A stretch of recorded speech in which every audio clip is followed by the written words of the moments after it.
I'm Adam. I'm Dan. And we are here to review Incredibles 2.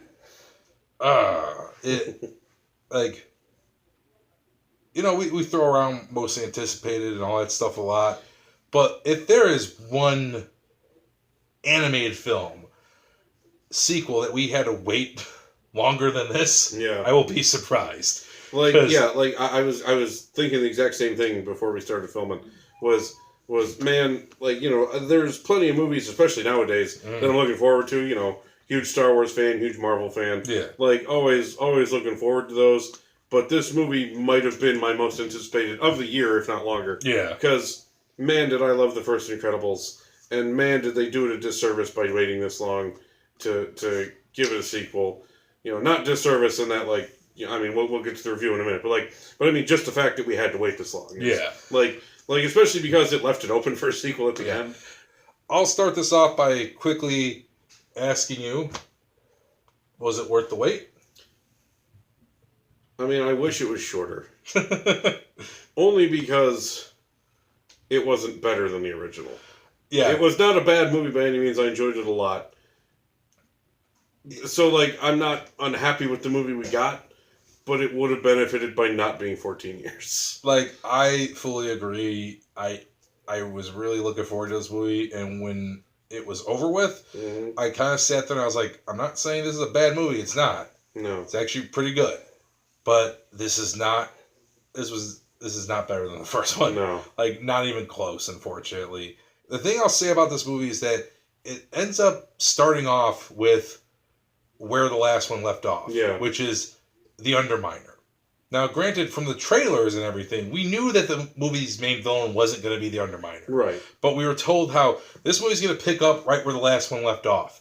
And you're going to see them fight the Underminer. And I'm sitting there in the theater with you. And as soon as we hear that quote, the Underminer quote. Yeah. We both went... Yeah. We were so excited. And I was sitting there thinking to myself, this is it. We waited 14 years to see this.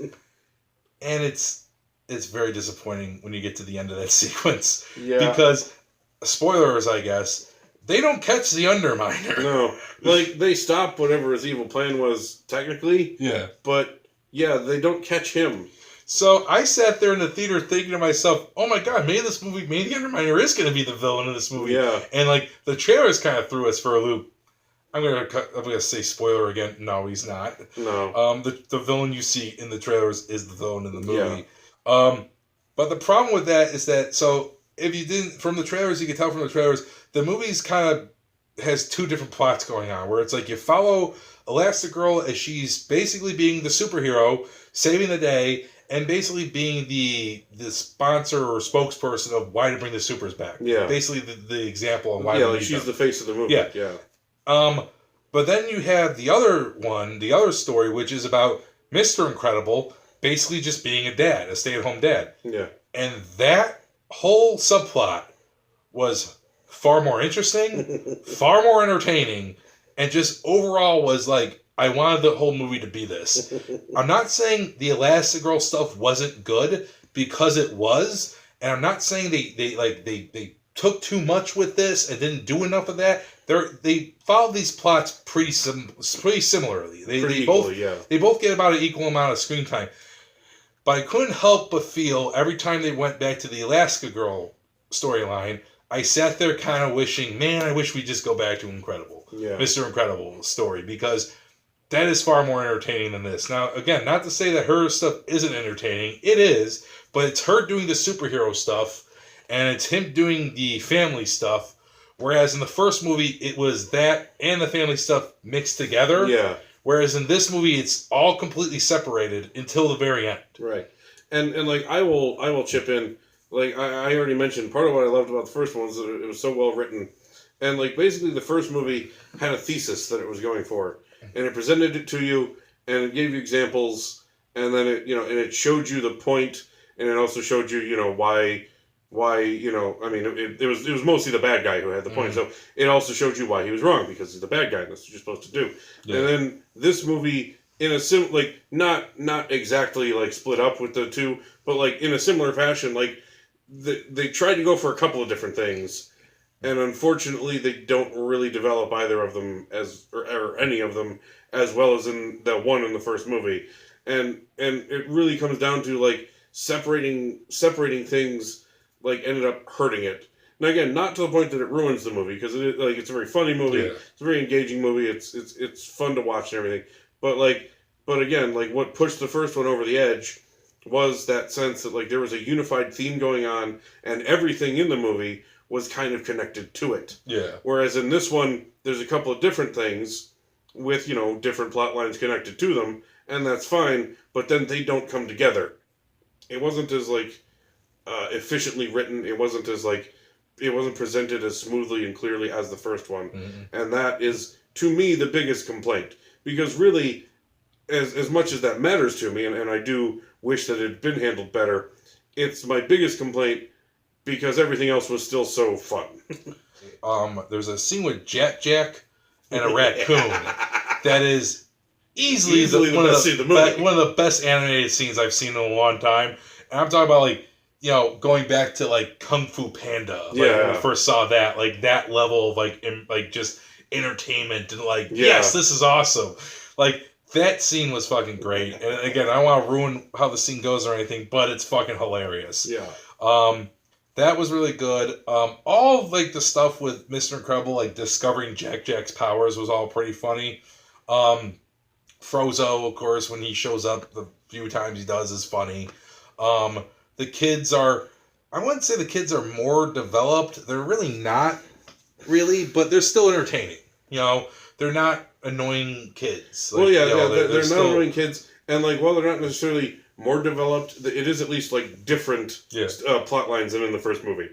Now for some more of the negatives that I have towards the film. The main villain of Screenslaver. That's the name. That was the name, right? Yeah, Screenslaver.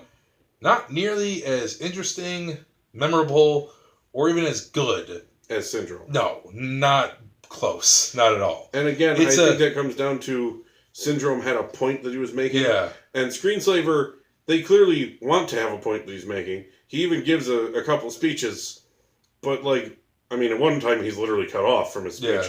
But then, like, part of it is also just I don't care about what he's saying. Like, I don't believe it. I don't follow him. But then, like, even if you want to, it's like they don't present him as being like that's seriously what he's up to. No, like, and basically when you find out what Screenslaver is, we find out who the character is, what the bad guy is, because most of the movie he's on a screen actually. You don't actually see him. But when you finally do, and it's explained his backstory, who he is and stuff, and I'll say it's not as well written as Syndrome's, where Syndrome's was the, he wanted to be Mr. Mr. Incredible Sidekick. Mr. Incredible Sidekick and stuff like that, which that was really a lot of fun. Mm-hmm. It's not nearly as good as that. And when you get to the ending, you kind of realize that this is not worthy of The Incredibles in a way. Yeah. Like, The Incredibles, like, I don't know how The Incredibles are being this duped by them. Yeah. Especially when you find out the whole backstory of it. Well, yeah, like because there's no surprises for it. Like, without giving it away, but yeah, like, there is a twist to what and who the Screenslaver is.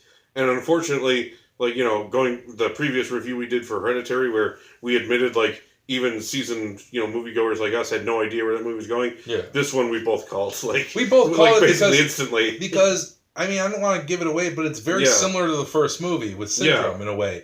And it becomes this point where it's like, you dealt with something like this literally, according to this movie, literally just a month ago. Yeah. Like, you think you'd be smarter than to fall for this shit, but somehow you did. And that's my biggest complaint with the movie, is that the movie at times feels like it's trying too hard to be like the first one. It's following some of the same beats.